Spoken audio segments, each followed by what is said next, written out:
If you've ever watched the movie or read the book, The Secret, then you definitely recognize Lisa Nichols, one of the world's most requested motivational speakers, as well as media personality and corporate CEO of Motivating the Masses, whose global platform has reached and served nearly 30 million people. From a struggling single mom on public assistance to a millionaire entrepreneur, Lisa's courage and determination has inspired fans worldwide and helped countless audiences break through to discover their own untapped talents and infinite potential. She has appeared on Oprah, The Today Show, The Steve Harvey Show, Extra, and now The GSD Show. If you own a gym or you need a gym, this is your guy. My name's Mike, and I help fitness studios that are ready to take action, work hard, and grow their studios. In this very saturated industry, there's tons of competition, but the opportunities are incredible. We'll cover the most common challenges in the fitness world and invite guests in the show that have learned to overcome them and share their strategies with you. This is the GSD Show. This podcast is sponsored by Causely. Causely helps fitness businesses get new members while giving back. We've partnered with Causely to give back to kids in need with this podcast. And here's how you can get involved. Each time you review this podcast on iTunes or share the episode post on Facebook, a meal will be provided to a child in need. It's that easy. Everyday actions can make a difference. Thank you for helping us give back, and to learn more about how Causely can help you grow your business, visit causely.com. Again, that's Causely, spelled Causely.com. What's up, everybody? Welcome back again to another episode of the GSD Show. I'm Mike Arce, and today we have Lisa Nichols. So Lisa, thanks so much for coming on. You're welcome. Thank you for having me. I'm excited to be here. I'm excited too, and this is a conference. It was our second GSD show we shot here at this conference, Icon 2017.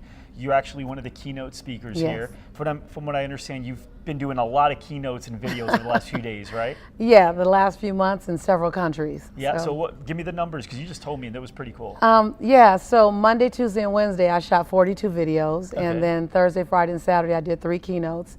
And then I went off to Budapest and did a series of things in Budapest. So we've been doing quite a bit. But 25 years ago, Mike, I prayed a prayer. I said, God, I want to travel the world, run my mouth, and autograph anything. So it's safe to say I'm living out my prayers. That's awesome.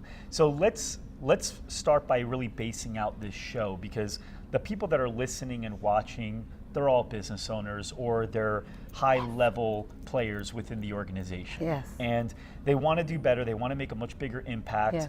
And you've obviously made a splash in your life, right? You've bestseller books. The Secret is probably, how many languages is The Secret in? Well, 18 months into it being produced, it was in 162 different languages. I don't even know now, because that was 7 years ago. Wow. I don't even know now. I just know it's in the Guinness Book of World Records, has broken several records. So. Wow. And for those of you that are listening and watching, just know that that's a book that personally changed my life and the way I look and think about things. And still to this day, I apply everything that I learned in that book. So I think there's some people out there that just don't fully understand it because they're too afraid to fully test it and commit to it. But the people that do, you can't go back. Well, there's an ability to escape action when you live in confusion. Okay. I'm just gonna say it. I mean, I told Mike I'm gonna just give it real. So a lot of times people sit in ambiguity because there's a safety of not having to take action. And so the law of attraction says that your mind is creating your reality. If you think you can do it, you're right. You think you can't do it, you're right. That if you really want to create a new physical, financial, emotional relationship experience, then first you have to see it in your mind. It's that simple. Now we tend to make things complicated when we don't want to take action. But so there's a lot of conversation in The Secret, but it all goes back to that core. Right. And I'm grateful for it because I'm a product of that. I'm a product of The Secret before I even knew I was. I didn't grow up knowing about the law of attraction. I come from a Baptist, Mount Tabor Missionary Baptist Church. We just knew go to God. So I didn't know that there was a power in me that was so great that I can change the trajectory of my life, and I can cause mountains to move if I truly focused on getting through something that I could. I didn't know that. I didn't know that. And then I began to learn it from my parents and my grandparents. So they were believers in that. Oh my God, yes. We never called it the law of attraction. Right. I didn't learn of that until I realized it can come through different doors. So don't get caught up on the title at times. People get caught up on the title or the package or the people presenting. I got clear. My father said, you name it. You name it, we could do it. And I believed him, okay. Now you said people tend to make it too complex. Absolutely. So give me some examples of how people are making this more difficult than it actually is, because it is simple. Yeah, it is very simple. We make it complex the same way we make a relationship complex, same way we make having enough money, or the very easy thing. I don't have enough time. Right. Well, you know you're not going to get 27 hours in a day. Right. So the more you say that, the more you're giving yourself an excuse to not use your 24 to the best way. So when people make the law of attraction complicated, they get into well, how is it that my mind has the ability, and what happens when something happens that I didn't want? Did I think about it? Well, here's the reality, and I said this when I was on Larry King years ago. There are things that happen in our life that we don't know why they happen, but what I do believe is that the human spirit is unbreakable. The human spirit is unshakable. The human spirit is unstoppable. As a result, the human spirit becomes unavailable to whatever circumstance we're going through. I believe that. And I believe that who you are on the other side of a tragedy or of a challenge, who emerges is better than who started it. Mm-hmm. Because you have to tap into something and you didn't even know existed. Right. And so while I don't know why something's happened to us, I do know that our human spirit is unbreakable. Yeah. Always And have been. What's up, everybody? In this episode, we're actually giving away two really great things. The first being Lisa's free abundant checklist, where you can learn exactly how to expand abundance in every aspect of your life. And the second being a free copy of The Secret, an awesome book that changed my life as well as many others. We're only giving away 50, so be sure to go to thegsdshow.com/E055 to be able to redeem both. Again, that's thegsdshow.com/E055. Thanks, and back to the episode. I have, you just told me a proud mama moment. Yes. And behind the scenes, which is great. So I have 4 kids. Oh, yay. My oldest is a boy, he's 10. And I use basketball for him, right? Yes. And the reason I use basketball is because it's hard for him to understand what I'm saying sometimes and he does get it, but he doesn't have a real testing ground to do a lot of the stuff. Right? My grandmother said he hasn't enough life runway. Right. His runway is still short. So the reason I have him in basketball year round, and other sports as well, but basketball's the main sport because I know he likes it. Yes.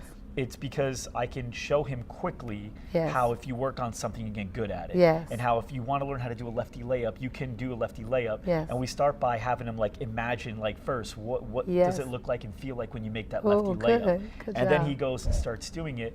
And now it's easy for you to say bigger things. Remember the lefty layup you couldn't make? Yeah. You saw it, right? And then Yes. eventually you were able to do it. But it took you a little while. Building blocks. This is more difficult, so it'll take a little longer, but you're going to get there. Yes. You just got to know it from the beginning. Yes. So it's kind of like priming him for Yes, it, so it's not this absolutely. huge learning lesson Absolutely. when he's 18. What I call it you create micro wins. Right. And when you create enough micro wins, you can get to a macro win. You believe that you can make the macro win, the big wins, happen if you have enough micro evidence. So I call it micro wins. And if you have enough micro wins, well, why not make that macro win occur? And so everyone wants the macro win from the very beginning. Right. Because Google makes us think you can Google download success overnight. No, that's going to be the longest night of your life. You try to Google download success. You can't Google download success. You can Google download the word success. But in order to get to success, you got to have a number of micro wins consistently. And so you got to set yourself up for the micro wins. So every time I set a big goal, I put in place at least 5 to 9 micro wins to let me know I'm on path to that big goal. And sometimes I even set the big goal out the way. And I'll just focus on the 9 micro wins because those are palatable. They're relatable. I can touch them. And other people can buy into them much Absolutely. easier. Absolutely. Will Smith has his awesome video on YouTube. I love You know which Will one I'm Smith. talking Which about? one? When he's talking It's to like Travis Smiley? It's like an 11-minute compilation video. Oh, my with God. Ellen and Travis Smiley, yeah. And he talks about this time where his father made him build a wall. Yes. And he's like, people want to build the biggest, baddest wall. And he goes, you know how you build a wall? one brick at a time, no matter what. And if for anybody that hasn't seen that video, Google Will Smith inspirational video. That's all you need to do. Oh my it's like God. 9 or 10 minutes long, but it's a compilation. Oh my It's God. so great. His mindset's awesome. Right, and what I love about him, I saw him years ago on a show with Taffet Smiley, which is probably a part of that compilation. is. And he said, I'm always going, he goes, I might not be the smartest guy, I might not be the funniest, I might not be the most handsome, but I'm always going to be the hardest worker. Yep. He said, if I die, I'm going to die on the treadmill. Yeah, he says he goes, if you and I get on a treadmill, Yes. one of two things are going to happen. Either I'm going to win or I'm going to die. On the treadmill. Yeah. Oh my God, when I tell you that inspired me so much. Yeah. And so, you know, I'm a real big believer on watching people who've done it Right. and picking up clues. Success leaves clues. You just got to pick up some and then emulate. Emulate. I always say R&D is not just research and development, it's rob and duplicate. And nothing's wrong with it. I tell people, look, can I have that? Can I do what you do? Absolutely. And I'll make it mine. Right. But can I do what you, like, tell me the 3 things you do in the morning. Tell me why your children are so happy around you. Right. Tell me why your husband madly in love. Whatever you did to make your husband fall to your feet like that, I'm going to do that Right. with mine. You know what I mean? And you've gotten to now hang out with amazing top performers, Amazing. right? Oprah and Jack Amazing. Canfield, John Ashraf, all these guys, the whole cast of The Secret, basically. And so now you've been able to really see the common denominators, right? Like Yes. what are the things that they all have in common? Yes. So how do they look at education? You know, Yeah. even when they're doing Yeah. multi-million dollar, $1 billion, how Yeah. do they look at education? You know, I get asked a lot. The reason why I wrote my latest book, Abundance Now, is because I got interviewed 155 times over a 5-month period. Wow. And literally every interviewer asked me the exact same question. So I thought, I guess people want to know this answer, so why don't I put it in the book? And they asked, how did you go from being on public assistance to being the CEO of a publicly ran company? My company went public 3 years ago. Wow. And you know, thank you so much. And I'm the second African American woman to be the founder of a publicly held company. And so everyone was like, well, how did you go from one to the other? And I kept thinking about it, right? Really thinking about it, because I didn't want to just give a soundbite answer. Right. I wanted to give a real answer that you can chew on, digest, and implement in your own life. And the number one thing was I saw what successful people were doing. And I began to emulate them. And then I became one. You know, someone said, Lisa, do you realize that you're in the top 1% income earners in America?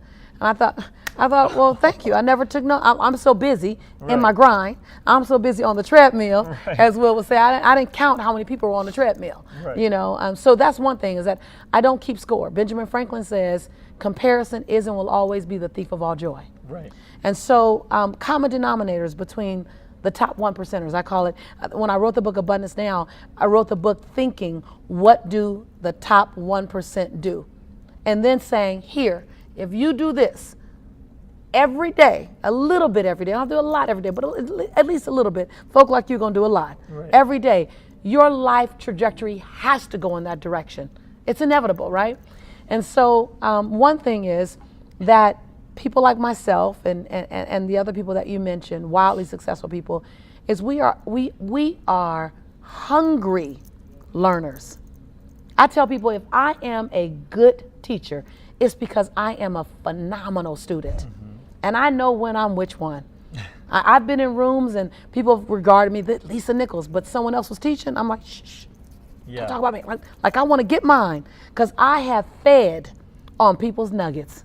I fed my son on people's nuggets. I fed my father, my mother, my future on the nuggets people drop. Everyone that read your book. And millions now, over 36 million people a year, I get to feed because I picked up the nuggets, ate my slice of humble pie, put on my student's hat, took notes, and more importantly, Mike, I got into action. The most respectful thing you can do to a coach or anyone pouring into your life is to take action on what you've learned. Now, that's not just a coach like myself or you or Jack Canfield or someone. That's a coach like someone who, like a Nelson Mandela. I never talked to Nelson Mandela directly, but I read his books, but I listened to him. Dr. Martin Luther King, Mahatma Gandhi, Mother Teresa, Cesar Chavez. Like, I didn't learn from them directly, but I read their books. To me, respecting them was taking implementation on what they said. And so we're learners. And secondly, the ones that are really on the top and stay on the top, we're very humble. We live in our gratitude. I live in my gratitude. I'm so grateful. Sometimes I cry. I have a face full of tears right before I'm going on stage, which is not smart for the makeup. But I cry gratitude tears like, God, you would use me? Right. With all the ding-dong stuff I done did, all the dummy moments I've had, you still would use me in this mighty way? Right. I get to call this my life every day. Like, I just crack open with gratitude. And then what comes out is unbelievable to me. The next thing, the third thing, is that we see beyond 30 days. The average thinker is thinking 30 days out, 6 months maybe. See, we write our 1 year, 3 year, 5 year, 10-year plan. I'm writing my legacy. Everything I do while I'm alive, everything I do with my breath is writing my life story for when I'm gone. Because your life is finite. I know this might sound dismal, but it's reality. You're grown up, we're all grown-ups. Your life is finite. The story told about your life is infinite. Right. Oh, man. It's a crazy feeling. That's a when you think I'm writing the story that's going to be told about me, you'll think the way you react. You'll think again about how you do things. The way you dance through life, the way you love on people, the way you love on strangers, how you forgive the perceivably unforgivable, how you love the perceivably unlovable, how passionate you are to your children. You begin to write a bigger story than this month, this year. I'm not writing 2017, please. I'm not writing 2018. I ain't even writing 2020. Like, I'm writing something when I'm not around. I want you to look at my life and say, man, and I want to know what you're going to say because I lived the story that I wanted told of me. That's, man. Because then you stop sweating the small stuff. Right. Then you're like, that's small. Dude, you're so living in just 2017. You're so in 2018. I'm writing my legacy. And that's not to say don't be present to now, but be responsible for your entire story. Be present to your now, but be responsible for your entire story. See, so I don't believe saying, I'm just doing this because I want you happy in the future. Well, no, why don't you help me be happy right now too? Yeah. Like, how can I make it so that right now you get the value and in the future you get the value? How can I do that? And so I'm a big believer, but I came to play a big game. I played small long enough. I played small long enough. I played small long enough. I played I don't know. I played I'm not good enough. I played no one will hear me as a black woman. I played I'm from South Central, born between the Harlem Crip 30s and the Rolling 60s, had 3 fights a week to get home from school, so ain't nobody gonna listen to, a former Dodger of the gangbangers. I have a story. My son's father's in prison. He's been in prison since my son was 8 months old. My son turns 23 this year. So I had a whole lot of stories I can play in mediocrity in. But then I look back and said, I don't want to read that story about my life. Right. Like, that's not good. I don't want to play the story. I was waiting. Hold on. It's like you're about to jump into a double dutch game. Like, hold on. And you don't ever want the story where you did the hold on thing for like 10 years. I'm waiting to get ready. Hold on, I'm waiting to lose weight. Hold on, I'm waiting for my kids to graduate from high school. Hold on, I'm waiting for my spouse to support me. Hold on, I'm waiting. You want to tell that story? Psh, please, I believe your greatest fear is not that you're going to die. Right. Your greatest fear is that you'll die before you put your fingerprint on the world. The funny thing is, saying all that, my wife and I worked real hard at the business that we, started to really do well in, which is great. These guys are a part of. Just 3 days ago, we moved into the dream house. Amen. Come on. Come 3 days, you still unpacking stuff. Oh, yeah, big time. And every night so far, including last night, we spent time in like one or more rooms and just sitting there going like, can you believe this is ours? Right. Can you believe, still, we're like every night, all 3 nights, and even sometimes during the day, I'll say, walk through the house. Come look at this on the balcony. Can you believe this? Can you believe this is ours? And it's crazy because every time I say that, I have to look back at what I did. Yes. And the part that people are afraid of, that part that sucks, is now my favorite part of the story. Yes. It's now like, I'm so, because this story would be boring if I just got this house right from the It'd have no flavor. It had no. It had no flavor. I tell people the reason why your story now is so delicious is because of that other chapter. Right. If you want your chapter 26 to be really delicious, have a really screwed up chapter 4. Have a really screwed up chapter 4. Man, chapter 26 is delicious. If chapter 1 through 23 were good, hell, chapter 24 is supposed to be good. You're not doing anything. I tell people what makes me so excited as a best-selling author is that I got to fail in English. Right. Like, how cool is that?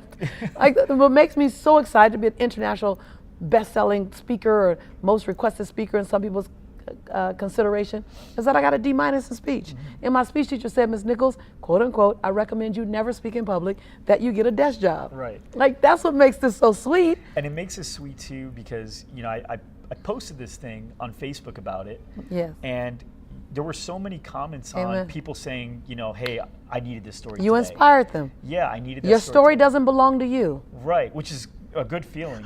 And I noticed naturally with these guys, the people that are part of my team, I've been it wasn't a strategy. I've just been saying like, hey guys, this is how you can do this part. Yes, you know, this is how you can do this part. Yes. And so you should see our wall. We have Post-its all Amen. over our wall Amen. of things that people want to do in their lives, and we check in regularly. Yes. How are you on this? How are you doing Yes. it? And Sarah knows, we're going to breaking the wall here a little bit, but Sarah knows the other day she told me her personal goals, and what did I tell you to do? I had to pin them down more. They weren't clear enough. And I told you reach harder, Wait, right? you said you had to pin them down, that they weren't clear enough. In my book, I talk about how you cannot hit a moving target. Clarity helps the target to stop moving.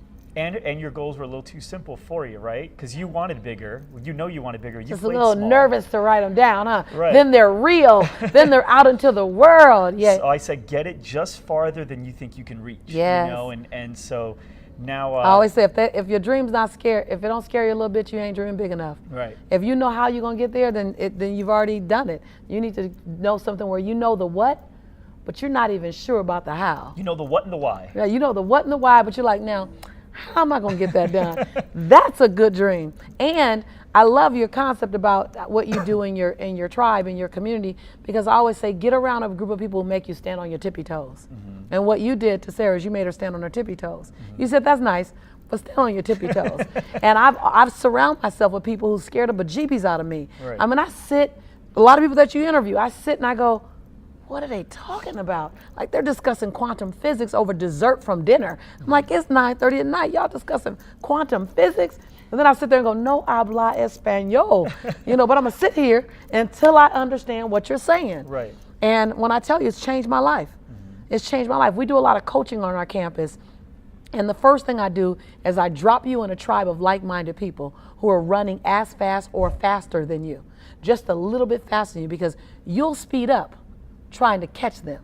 I ran track in high school. Our school was state champion, and I held the 330 low hurdle record at my high school for 18 years. Wow. But I got to that level of speed, and I broke the record in my senior year, right?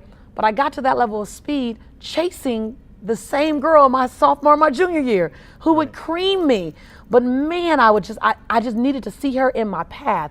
And so get someone who's 2 to 10 steps ahead of you. I always tell people that. Get a coach. Even if you don't know them, if you never meet them, get a coach who's 2 to 10 steps ahead of you, sometimes 20, and hook your caboose to their train. Eat your Wheaties, take your vitamins, eat your B12, hydrate, and don't let go. It's a fast forward button. Man. It's basically saying like, just take me along, you know? Man, Even, I get it all the time. You could even be financially more successful than certain coaches as long as they know one thing better than you. Oh. LeBron James is better than a lot of the people that mentor him. Yes. You know, Kareem or Hakeem Olajuwon is like a legend for Yes. sure, but people would say LeBron's way better, but he's got him teaching him how to do inside game. Exactly. Right? So I think coaching, I have multiple coaches depending on the part of my business. One's for financial, one's Yes. for sales, Yes. one's for digital marketing. Yes. And, you know, it's Then you'll appreciate this. When I was on Oprah, she asked me, how many coaches do I have? I said 2. And we were on commercial break, then we come back. And then on the next commercial break, I said, how many coaches do you have? And she said 4.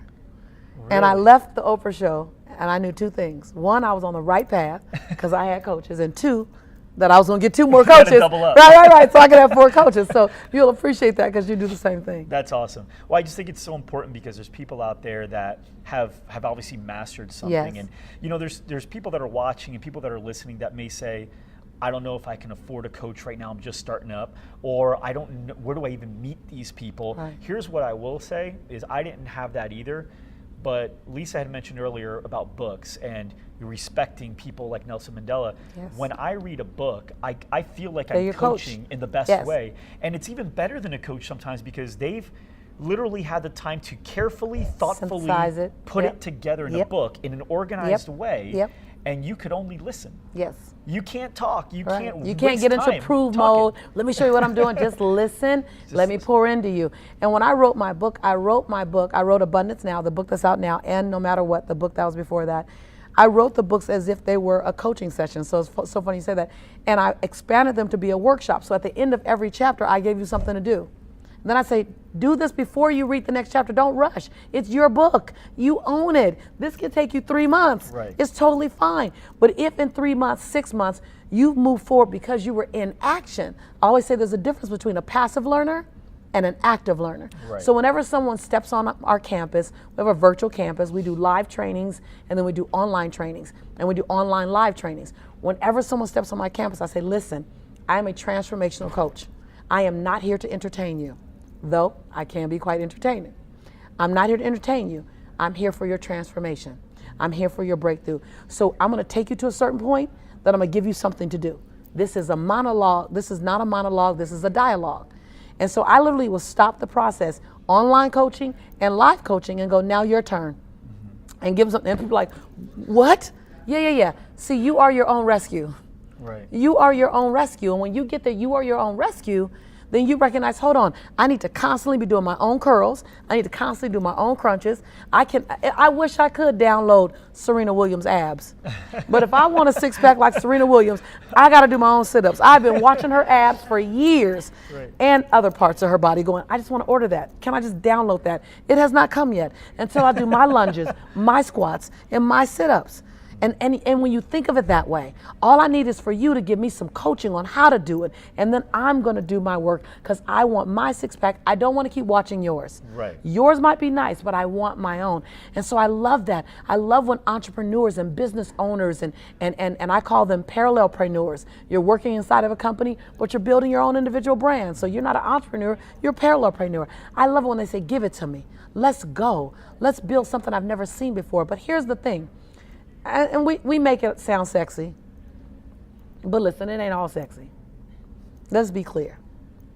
You want to take your life to the next level, you're going to have to say something you don't want to say and do some things you don't want to do so that the man, the woman you've always known yourself to be can emerge. Mm-hmm. You will never find someone new in you doing the same thing you've done. You've got to get uncomfortable regularly. Listen, my grandmother says your conviction and your convenience don't live on the same block.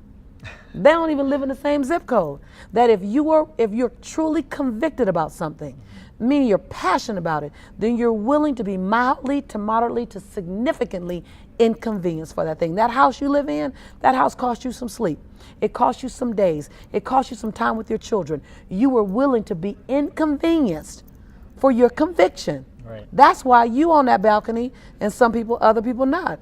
Or is that phrase, if you really want something, there's going to be a sacrifice regardless. Either you're going to have to sacrifice to get what you want, or what you want will be the sacrifice. Right. One of those two. Clear. Right. And you ask, what do people do? Like we're talking about, we know this. We know this. When you're an abundant thinker, when you're a game changer, you're playing big, you know this. You go, okay, so what is it going to cost me? What is it going to cost me? What do I need to do? Okay, I'm okay. You look at the ROI, return on investment, then you look at the cost. I always add plus 10% to the cost because it never costs you what you think it's going to cost you. Right. It's always going to cost you more. And I go, am I willing to pay that piper plus 10% to get that ROI? And I know I can be straight no chaser, right between the eyes. I know I hit you hard sometimes. Here's the biggest gift you can give yourself. If you're not willing to do that thing, quit saying you want the outcome, because you're just keeping yourself in this cycle of misery. Right. Just choose a different outcome. I say, listen, until the tongue in your mouth and the tongue in your shoe are going in the same direction, you are not going to move forward. Right. So line the tongue in your mouth and the tongue in your shoe up, and when they are like this, then you have to move forward. Otherwise, you like this. And that's when you look like you're in a double dutch game because your mouth, the tongue of your mouth and the tongue of your shoe are going in two different directions. I'm a big believer on that energy grows where energy goes. And whenever I'm talking to someone, I go, be mindful of where you're placing your energy. Are you placing on the problem? Because we can tell stories really well. We tell every story really well. And some of us are telling tragedies. We're telling thrillers. Like we're walking around telling, you think that's bad, what happened to you? Let me tell you what happened to me. They're competing And with we're who's got the competing, worst misery life. stories. You think your children are messed up. Let me tell you about what much. Right. And energy grows where energy goes, because when you're committed to a mindset and you're committed to a story, you're going to collect evidence to make the story juicier. You're going to collect ingredients to make the story juicier. And so you got to be mindful of where you're placing your energy, because you are creating. I don't care what you say. I don't care what you think. Life is not happening to you. You are a co-creator. You're the writer. You're the producer. You're the director. You're the main character. You're the protagonist. And you're the audience. And you bought the first ticket. Right. Like, and when I got that, and I got to tell you, when I got that, my life wasn't even nice. When I got that, it was almost like I was looking at someone writing this horrific story. And to some people it was decent, but to me it was horrific. I'm on government's assistance. I can't afford to feed my child. I'm living in Inglewood, California, in a dismal place. My son's father's in prison. I can't see beyond a month. I'm living month to month. Did I pay the rent? Did I get the car note? I'm writing this story. This story is being written, and I'm looking at it like I'm a victim. Like, man, why is all this happening to me? And it was like one day I'm reading the story, my life. I don't like it. I don't like it. It's all right, but it's not impressive at all. Like 25 years of this. And then I notice a hand. I'm like, man, things are happening to me. And then I notice a wrist. Like, no one has my life. And then I notice an elbow. I'm like, no one has this kind of life. This is bad. Then I notice a shoulder. And then I'm mortified. I'm writing this story. This is my arm, my elbow, my wrist, my hand, my pen. The most disruptive day of my life was to realize that my life experience was being written by me. But it was also the freest day of my life. Because then I realized, hold on, I can turn the page and it's a blank sheet and I can write a new story. Like, I know that sounds hokey pokey, whatever. When I tell you, it was like that for me. It was that day that I went, my son ran out of Pampers. I haven't told you this, huh? My son ran out of Pampers. I ran out of Pampers for my son. And I went to the cupboard to get more Pampers, and I was out of Pampers. And so I went to the ATM, and I said, let me get the ATM and get $20 out, get him some Pampers, go back home. I knew I was on a budget. I knew I didn't have much. I put the ATM card in, and it said, insufficient funds. $11.42.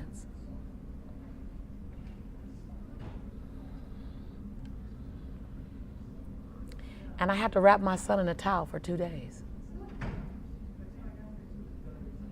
I was already on government's assistance, so people were helping me feed my son.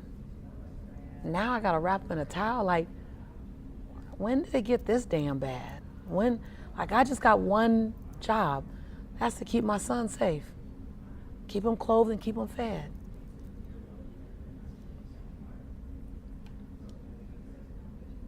And for 2 days, I just changed the towel.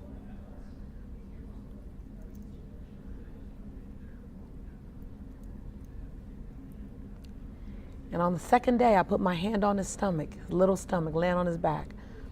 And I said, don't worry, Jelani. Mommy will never be this broke or broken again. So I don't know if you hit your why yet. And you don't have to hit rock bottom to hit your why. You just got to be done. You got to be done with all your excuses. I was done. In that moment, it was like, when someone files bankruptcy, that means don't come after me. I don't have nothing. It's over. I get to press reset. I was bankrupt. I was bankrupt in any excuse for playing small. I was bankrupt in my story. I was bankrupt in the mindset I'm not good enough. I was bankrupt in everything that would potentially keep me right there. Whatever you are, you can't stay. If you're going to keep me here, you can't stay. So then I became a hunter. I'm not a salesperson. I wasn't an entrepreneur at the time. I was timid. I lived in the reality of being a woman, being a black woman, being from South Central LA. So my labels were all in front of me. Some people, your label is all in front of you. I threw all that away. Hold on. I don't want anything that looked like it used to look. I went after. I picked up books. I picked up Nelson Mandela's story, Mahatma Gandhi's story. I picked up several stories on Dr. King. I picked up Stephen Covey. I picked up Howard Schultz, the CEO of Starbucks. I picked up Phil Jackson, 11 Rings. I picked up everything I could. I devoured it, and then I took action on it. I was willing to reinvent myself. Did I shock some people? Yeah. Did people try to remind me who I was? Lisa, you can't do that. No, hold on, you can't do that. Remember, we from LA. Remember, you're a black woman. How you gonna get on stage with Jack Canfield and John Assaraf and T. Harv Eckert? How you gonna get on stage with Bob Proctor? You're an African American woman. I was like, yeah, I'm gonna add some seasoning to the stage, right? Hello, Laurie seasoning salt is on his way. Like, I had to just give myself permission in everything about me to be enough. The challenge wasn't outside of me, it was in my mindset, Mike. I had to give myself permission to be enough, brilliant enough, smart enough, old enough, young enough, beautiful enough, wise enough. Because it wasn't them that was holding me back, it was my conversation about me. About how can I walk in the room as a black woman and be okay? Walk in the room. Now people say to me, how are you as an African-American woman? Because I get interviewed by a lot of people, right? So when I'm being interviewed by a person of color a lot, they said, how can you as an African-American woman stand with the greatest men on stage? How did you get there?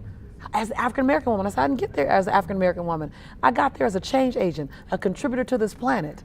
I got there as an unbreakable human spirit who happens to be in the bag called African-American woman. Right. But I'm an unbreakable human spirit. And everyone wants to know what an unbreakable human spirit has to say. And so I had to dissolve all my own labels, all my own lack, all my own limitation. And then I had to be willing to love some people from a distance. I couldn't bring everybody with me. That was the hardest part because I'm tribal. I'm community. And you want to. You feel like yes. You can get people that, you feel like sometimes they're so close. And if I can hang out with this person long enough, I'm going to save them. I'm going to save them from themselves. If I can give them enough examples of how it's worked for me, but it's some people are, I don't want to say stubborn, maybe it is stubbornness, but they're just too afraid or... and that's okay. That's okay. And that's okay. Your job is to keep going and then turn around and say, whenever you're ready. Mm-hmm. That's what we're doing right now. Right. These are my hands right now to you whenever you're ready. Whenever you're ready. Right. And then you go, I think I'm ready now. If I wasn't before, but I'm ready now. And then your job with no judgment is to embrace them the same way now that you would have 5 years ago. That's your job. And to recognize that we suck at converting. You can't convert nobody. They're going to be exactly who they want to be. Mm-hmm. Your job is not to convert. Your job is to hold the space. Hold the space. Here, come, whenever you're ready. But in the meantime, I'm going to create a breathtaking, barely recognizable life. Mm-hmm. I'm going to create a life that's going to blow my own mind. Spend a lifetime blowing your own mind. And you hear some of the most successful people in the world, whether it be, Damon John, Marcus Lemonis, they come from such crazy stories, of like yours, just down to the last diaper and now insufficient funds. There's a commonality there for a lot of successful people, but like you said, and I'm glad you said it, you don't have to hit broke or rock bottom in order to achieve it. You just have to know that that's what they had to do. Yes. And if you can start acquiring that earlier on, you have a little bit of a head start and kind of a path to follow, like a trailblaze path. Because rock bottom is not what determined us to be successful. Right. The fire that developed in our belly from hitting the bottom. Mm-hmm. So if you can develop a fire, hold on to your why, find your why. Mm-hmm. I always say find the why that makes you cry. Find the why that makes you cry. If you can hold on to your why, turn up that fire. Stop keeping score. Don't worry about keeping score why it didn't work in the past. Don't keep score. Don't collect evidence on why you shouldn't leap again. Right. All you need is one reason to leap, and 50 reasons why not to leap are all dissolved. Right. Right? And then run and run and run with people who are running faster than you, even if you don't know them. And then see something bigger than you. My life doesn't belong to me. My life belongs to every person watching me. My life, now I'm navigating my life, but I'm very clear of the contribution that my life is supposed to have. I'm very clear, and I'm non-negotiable. Non-negotiable. Now see, let me just say something about non-negotiable. A lot of times people want something. I want it. I want success. I want this business to work, but you're not non-negotiable yet. Because the moment it costs you something, the moment it costs you something, whoa, you slow down. I don't think this is the right path because it's costing you something. My grandmama said your conviction and your convenience ain't gonna live on the same block.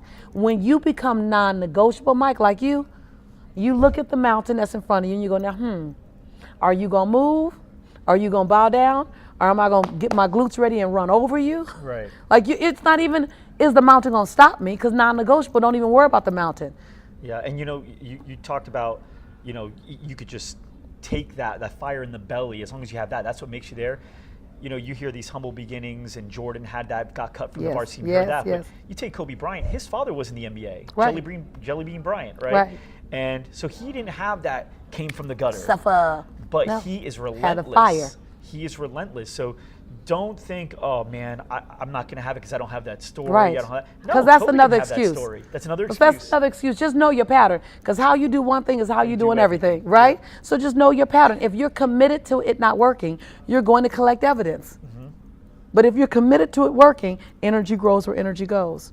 And I think the last thing that I'll say about people, you open with the question, what do people do? I look at Nelson Mandela. Nelson Mandela, when he was in prison 27 years. And when he was in prison, they wouldn't allow him to talk to the other prisoners because they regarded Nelson Mandela to be more dangerous than the murderers that were in prison because he was threatening to change the mind of the people in apartheid and the people that were under suppression. So Nelson Mandela, you're gonna love this, right? It's just juicy. Nelson Mandela couldn't talk. So Nelson Mandela would go out to the grounds when they let him out during the day to get sun, and he would just pick up dirt, and he would let the dirt run through his fingers. And that dirt specified that we are like dirt, we're not gonna go anywhere. We're steady and we'll rise. We'll rise like dust. The dirt would fall and the dust would rise. And it would be still like dirt will rise, still like dust will rise, right? And he would just come out day after day, week after week, year after year. They never let him talk. And then they stopped allowing him to pick up the dirt. And so he'd walk out and all the other prisoners would bend down and pick up the dirt. Wow. They finally, after years in prison, gave Nelson Mandela a pencil. He had to apply for a pencil. They gave him a pencil, and he began to write his book. And he would hide his book every day, but he longhand wrote his book, not computer, longhand wrote his book. Right. And he would hide his book under a tree. And he was about 3/4 of the way done with his book, and the guards found it. Longhand writing the book. So they wouldn't give him a pencil for another 5 years. 5 years later, they give him a pencil. He starts writing his secret book again. He smuggled his finished book out with a prisoner that was getting out of prison before him. They published the book while he was still in prison. The book was called A Long Walk to Freedom. You talk about your conviction and your convenience, not living on the same block and being non-negotiable and moving the mountain. How you gonna write a book twice from prison called A Long Walk to Freedom? Having to apply for a pencil. Having to apply for a pencil, not even free when the book is published. And can't even write it on your own terms. You have to write it when you can, because it's not like you can choose in prison when you're gonna not have guards around. I sat in his jail cell for hours. He wrote in the dark. He wrote so long, and they had him busting limestone in the sun so long that the sun ricocheted into his eyes. And Nelson Mandela, when he was free, he could not cry. His tear ducts were ruined, and he couldn't look directly into a flash. Wow. And he went on to do what he did. And the day he was released, the prisoners were so inspired by the prisoner, the guards were so inspired by the prisoner that they guarded, called Nelson Mandela, that they asked him to have dinner with them the night that he was leaving. And they expected 100, 200, 300, 500 people to be there to celebrate his release. Well, when 3,000 people showed up, the guards were upset because they couldn't have dinner with him on his parting meal. They had to guard all the people. So Nelson Mandela came back to the prison and had dinner with the guards. Then he led the largest forgiveness movement in history with the guards beside him, going from village to village, reconciling with wives and children who the guards and their likes had killed their fathers. So you can't tell me that it got to always be easy for you. You can't show me. See, when I look at someone like that, Mike, I sat in his jail cell for hours. I didn't want to know about all the things that went great. I wanted to be able to download his forgiveness, because he led a forgiveness movement with the guards that guarded him. And I sat in the jail cell he sat in that was horrific. I looked at the pot that was his toilet that he had to carry around with him every day. You carry your toilet around and you can forgive him? I want to know that kind of forgiveness. So I say, find someone, hook on to him. Hook on to someone who, I will never be like Nelson Mandela, Mike. But I'm going to be a better Lisa Nichols on her way to being like me. I will never be a Dr. King, but I'll be a great Lisa Nichols on my way. I'll never be a Cesar Chavez. But if I can do a little bit of each one of them, I am the best version of me possible. And a lot of it's with their ingredients. And vice versa with the people that become who they become because of you. What do you want to make, and what are the ingredients required? You can't make a sweet potato pie and don't use sweet potatoes. Right. You can't make a peach cobbler and don't use peaches. You got to use peaches. We're trying to be successful at times, and we're taking out the winning elements, and there are clues being left for us. Right. Nelson Mandela. The recipes are there. The recipes are there. They're written in books. They're in videos. They're in the autobiographies. Oh, they're there. See, I'm always going to be me. I'm always going to put my version on it. But I don't need to do a new version of success. Show me how to love the unlovable. Show me how to forgive. I go to Nelson Mandela and Dr. Martin Luther King. Dr. Martin Luther King, he shows me how to lead because I'm feisty, as you probably can tell. And so I want to learn, how do I lead? How do I lead with grace? Now, I'm not saying I won't be spicy, but a gentleman came up to me once and he said, I have a problem with you. I said, what? He said, I'm an atheist. I don't believe in God. I've never believed in God. I don't need to believe in God. I don't want to believe in God. I said, okay, what's the problem? He said, I love you. I love everything you touch. I love everything you do. I love everything you say. And you keep sourcing this God source. So I got a problem. I said, what's the problem? He said, I know you're going to want me to follow God. I said, no, I'm not. If you're happy where you are, be there. He goes, what do? I said, keep loving me. And he was like, that's why I love you. That's cool. And I got that, pulling from Dr. King, from Nelson Mandela, I got that. If that moment with that man 9 years ago was a part of my mission, I know I got it from those people. Study, be, do. Study, be, do. Study, be, do. Don't study. Don't just study. Don't just study and be. Study, be, do. Because the moment you learn something and it adds value to your life, it's no longer yours. It doesn't belong to you anymore. You already gained from it. Now it's your job to push it out to as many people as possible. Last thing one thing I really like, you said it's going to be hard. Yeah. It's going to be hard. I just had a conversation with my cousin about a week ago. It's actually I call him my cousin. He married my cousin. Yes, he's family. He's my cousin, right? He's your people. And he's wanting to start a business, and I could just tell it wasn't really what he wanted to start a business in. It was like an avenue he thought where he could maybe do better. And so we just kind of dug in as to what he really liked to do, and we found what it was quickly. It didn't actually take long. It was in the back of his pickup truck. It was a dirt bike, right? And so he said, there's nobody teaching people in this area how to ride a dirt bike. We live in Arizona. So there's nobody, there's really anybody. She's got a lot of dirt. And this guy rides for fun regularly. He teaches people for fun regularly. Right. Because it's his passion. It's his passion, what he loves to do. And one of the first things is, but I'm not a dirt bike rider. Like I didn't win. Yeah, I didn't not win an all these expert. things. I'm not an expert. And I was like, yeah, but you're pretty damn good, and you're better than everyone that's walking up buying a bike. And on top of that, the guy that taught me how to play guitar has never sold a record. He doesn't need to, because the guy that sold records doesn't want to teach me anything anyway. Right. I'm so far. Right. I'm 10 removed. Right. Yeah. You think whoever the pro is has to be the one wants to teach this guy who how to start his bike? Right. No, he wants to teach the next guy. And you don't necessarily need to be taught by a pro. You need to be taught by passion.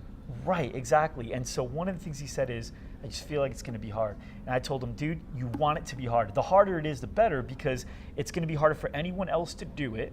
You're going to love your story better, and you set the best habit ever from the beginning. It's a grind. Everything else is easy, right? Yes. So I love everything that, honestly, the book that you contributed to, that whole story, The Secret, and now the abundance now, you know, because you've heard this from more people than just me, probably hundreds of thousands.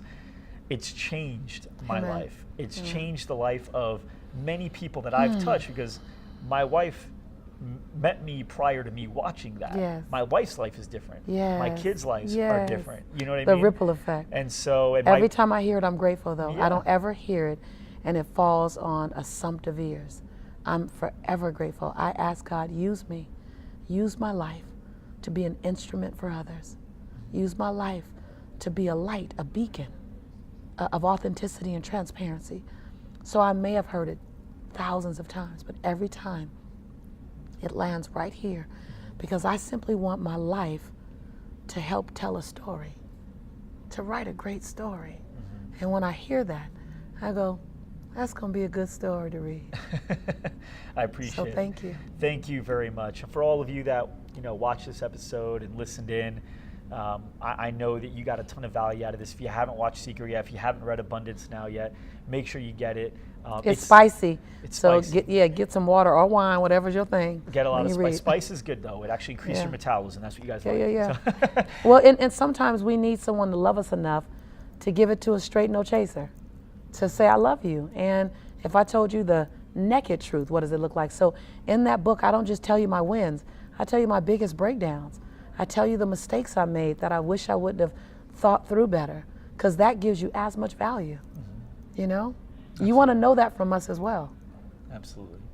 Thank you so much. You're welcome. You are awesome. Thank you. And, thank you for having me. To everybody, thanks again for tuning into the GSD Show. We will see you next week. Get it done. Thanks so much for joining us today. If you like this episode, then subscribe to our podcast on iTunes, Google Play, or Stitcher, and to our YouTube channel to never miss an episode. You can get all the links by going to thegsdshow.com. Thanks, and see you next time.